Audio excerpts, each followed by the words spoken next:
Good morning प्यारे बच्चों। आज हम पढ़ने जा रहे हैं हमारी पाठ्य पुस्तक पसंद भाग 3 का दूसरा पाठ, जिसका नाम है लाख की चूड़ियाँ। और इस पाठ के लेखक हैं कांतानाथ जी।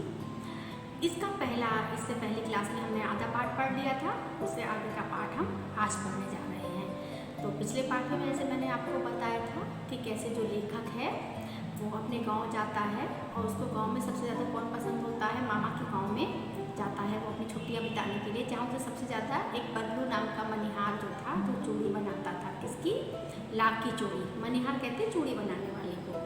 वो उसको बहुत पसंद था और वो हर बार जब भी गाँव जाता था मामा के, बदलू से मिलने ज़रूर जाता था। क्यों कि बदलू से सुंदर सुंदर लाख की गोलियाँ खेलने के लिए बनाकर देता था और इसीलिए उसको वहाँ जाने का बार बार मन करता था। और पिछले पाठ में मैंने आपको बताया कि बदलू को कांच की चूड़ियों से चिढ़ती, वो सिर्फ लाख की चूड़ियाँ ही बनाता था और वो लाख की चूड़ियाँ बेचता पैसे से नहीं था बल्कि वस्तु विनिमय करता था। वस्तु विनिमय कहते हैं बच्चों, वस्तु का आदान प्रदान करना, कि लाख की चूड़ियाँ देना और बदले में क्या लेता था, अनाज ले लिया करता था। और ब्याह शादियों में क्या करता था, जब ब्याह शादी में लाख की चूड़ियों का जोड़ा दुल्हन के लिए बनता था तो उस समय वैसे तो वो किसी को पैसे ना हो तो फ्री में भी अपनी चूड़ियाँ दे देता था, लेकिन जब ब्याह शादी होते थे तो तब तो बदलू अड़ जाता था पूरा, क्योंकि तब वो अपने चूड़ियों का जो था, लाख की चूड़ियों का पूरा दाम मांगता था। क्यों कि वो शादी ब्याह का बात होती थी और वहाँ शगुन की भी बात होती है, शादी ब्याह की तो बात ही अलग थी। तो वो जिसकी यहाँ भी शादी का जोड़ा देता था, जिसका सुहाग का जोड़ा कहा जाता है चूड़ियों का, वो देता था लाख का जोड़ा बना के।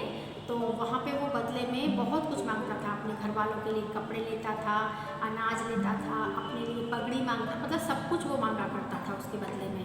तब वो अपने जिद पर अड़ जाता था और किसी तरह से भी नहीं मानता था। उसको मनाने के लिए बहुत ज़्यादा मिन्नतें करनी पड़ती थी, नहीं तो वो नहीं मानता था।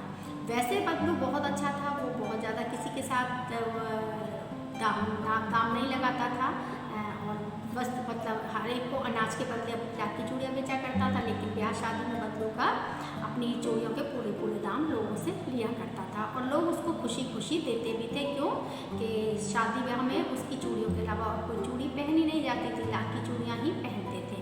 लेकिन अभी क्या होता है, धीरे धीरे आज पढ़ना शुरू करते हैं आगे का पाठ।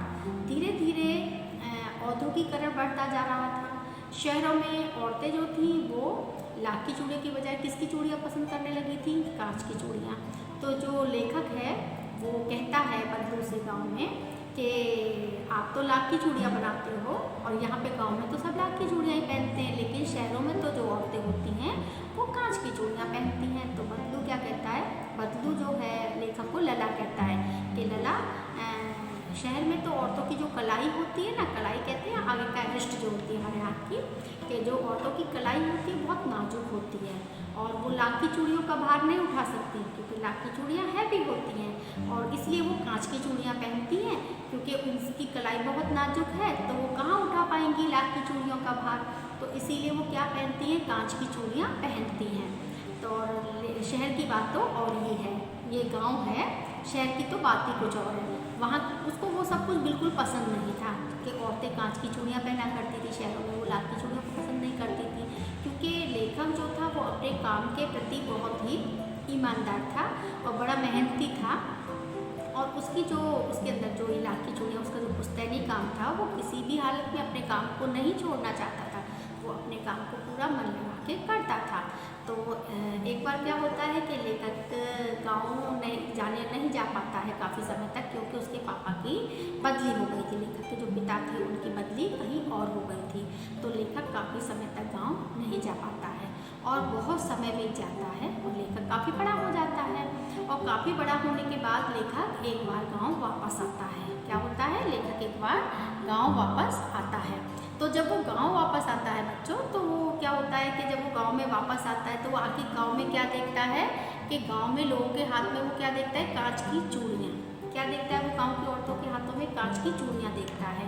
तो उसको अचानक से जब वो हाथों में कांच की चूड़ियाँ देखता है तो उसको अचानक से बदलू की याद आती है, क्योंकि वो जब भी गाँव आता था तो बदलू से मिलने ज़रूर जाता था उसके घर पर।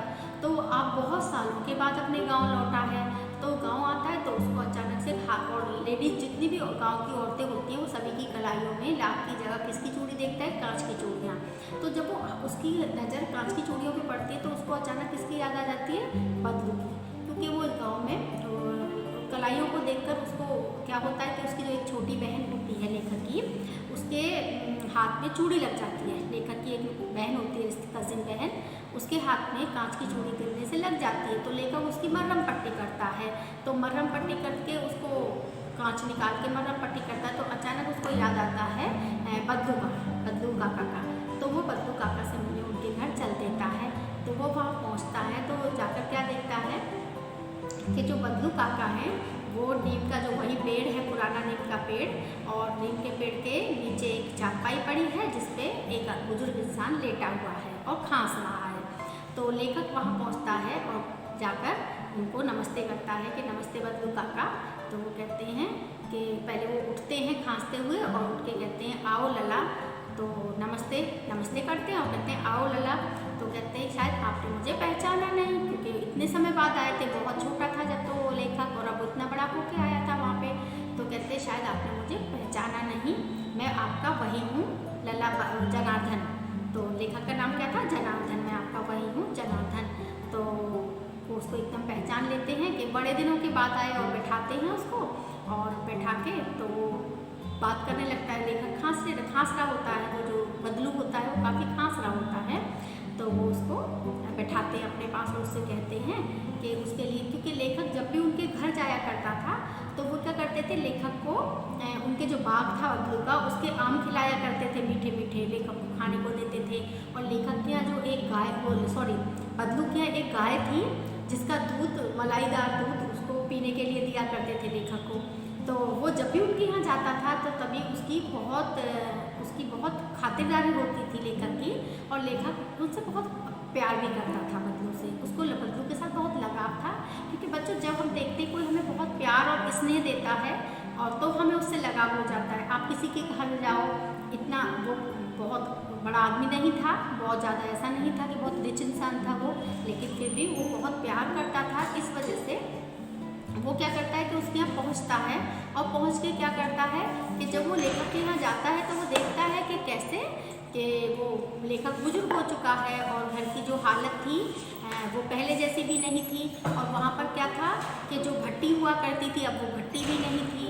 और लेखक जिस नीम के पेड़ के नीचे बैठ के अपनी चूड़ियों को बनाया करता था, वहाँ एक मुंगेरी होती थी, और जो भी उसका सामान होता था चूड़ी बनाने का, ऐसा वहाँ पे कुछ भी नहीं था। तो लेखक पहले बहुत चौंक जाता है सब कुछ देख के। तो कहता है कि वो सब देखता है तो चौंक जाता है कि वहाँ तो कुछ भी नहीं है, और लेखक वो बदलू वहाँ पे लेटा हुआ है। तो वो उसके लिए, तो लेखक उससे पूछता है कि मतलब आप ऐसे कैसे काम, तो अब आपकी भट्टी वट्टी कुछ नहीं है तो कहाँ गया सब कुछ। तो वो कहता है कि अब वो कहाँ, अब तो किसी को भी लाख की चूड़ियाँ नहीं लेनी होती हैं, कोई भी उसका मतलब उसका दर्द जो है लेखक को, बदलू का जो दर्द होता है, मतलब उसकी आर्थिक स्थिति से पता चल जाता है कि अब उसका कामकाज नहीं है, बंद हो चुका है बिल्कुल। तो लेखक उससे पूछता है कि भाई अब तुम ऐसे क्या व्यवसाय, मतलब कहाँ गया, चूड़ी वूड़ी नहीं बनाते हो।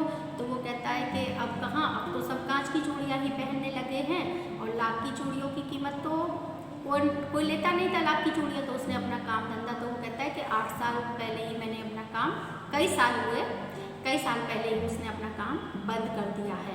तो लेखक चौंक जाता है, क्योंकि लेखक को पता होता है कि सब लोग मशीनी युग आ गया है। तो वो कहता है अब मशीनी युग है और हाथ का काम करने में तो बहुत समय लगता है, और उसमें उतनी सफाई भी नहीं होती है जो हाथ से काम करेंगे, और जो मशीन के द्वारा काम होता है उसके अंदर बहुत सफाई रहती है, मतलब एक क्लीन होता है वो काम में, हर मतलब पंक्चुअलिटी नहीं आएगा यहाँ शब्द, मतलब बहुत ही सफाई के द्वारा बारीकी से काम होता है। जो मशीन का काम होता है, एक से एक बारीकी काम भी आप देखना बहुत सुंदर होता है, और हाथ का काम तो हाथ का ही है, उसमें मेहनत भी ज़्यादा लगती थी।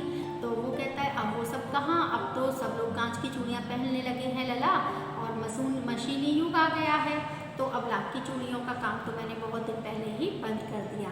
तो फिर लेखक कहता है कि मतलब उसको गाय की याद आती है, क्योंकि वो हमेशा उसको क्या करता था, गाय का दूध पिलाता था।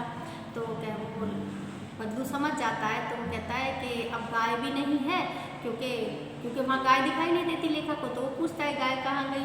तो वो कहता है कि गाय को खिलाने के लिए चारा भी तो चाहिए, अब आर्थिक तंगी के कारण वो उसको चारा भी नहीं दे सकता, तो उसने अपनी कुछ समय पहले ही गाय भी बेच दी।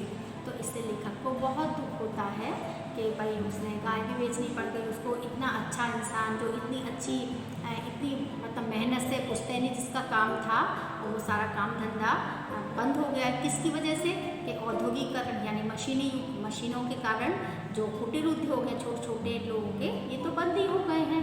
तो उसको काफ़ी अंदर ही अंदर दुख होता है और वो वहीं बैठा रहता है पास में ही बदलू के।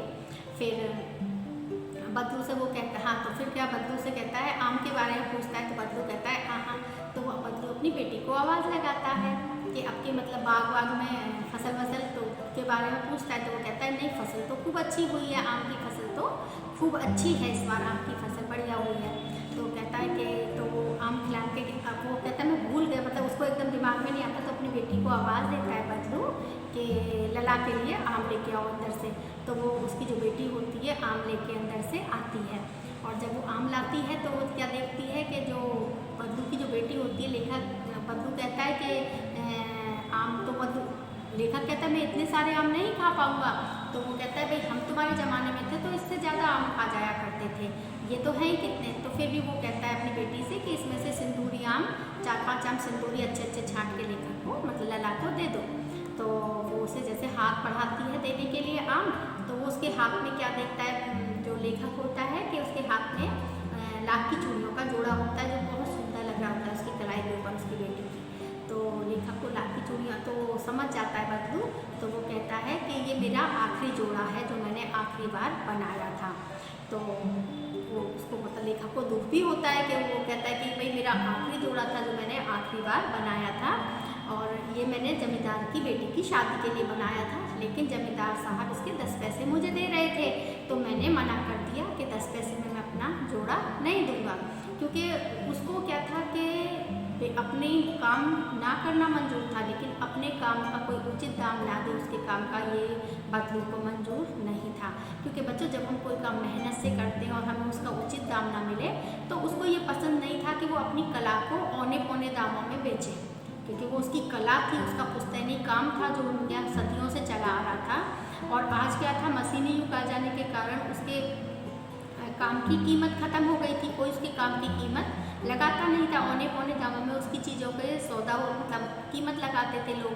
तो उसने क्या किया था, बंद ही कर दिया था। उसने वो जोड़ा जो था चूड़ियों का वो जमींदार को नहीं दिया था उसकी बेटी की शादी के लिए, क्योंकि उन्होंने उसका उचित मूल्य नहीं लगाया था।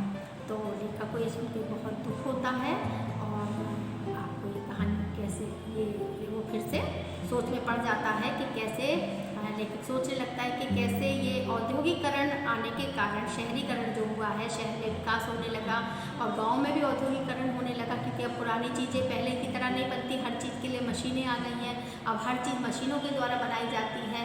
तो लेखक सोच में पड़ जाता है और वो कहता है कि कैसे मतलब बदलू जैसा इंसान, कितना भी शहरीकरण हुआ है, औद्योगिकरण हुआ है, लेकिन बदलू ने अपनी कला को नहीं बेचा, उसने अपनी कला को ना करना मंजूर रखा, उसने चूड़ियाँ ना बनाना स्वीकार किया, लेकिन उसने अपनी कला को औने पौने दामों में उसको बेचना मंजूर नहीं किया। नहीं तो वो चाहता तो अपनी चूड़ियों को सस्ते दामों में भी बेच सकता था, क्योंकि अगर महंगे दाम नहीं मिल रहे थे तो वो कम पैसों में भी अपनी चूड़ियाँ चाहता तो बना के बेच सकता था, क्योंकि चूड़ियाँ बनानी तो उसे आती थी।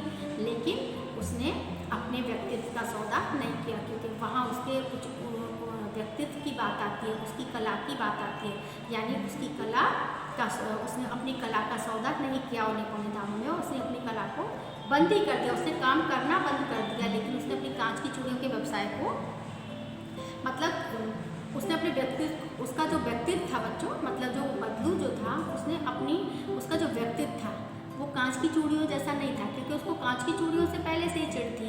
तो उसका जो व्यक्तित्व था वो कांच की चूड़ियों की तरह नहीं था कि यूँ ही टूट जाए। उसका व्यक्तित्व अपने आप में मायने रखता था। उसने चूड़ियाँ ना बनाना मंजूर किया, लेकिन उसने अपनी चूड़ियों को औने पौने दामों में बेचना नहीं किया, यानी उसका जो व्यक्तित्व था वो कांच की चूड़ियों जैसा नहीं था जो जरा सी उसमें टूट जाए। तो ये कहानी कैसी थी बच्चों, आपको पसंद आई होगी। हमारी कहानी कौन सी थी, लाख की चूड़ियाँ, और लेखक थे कामता नाथ जी।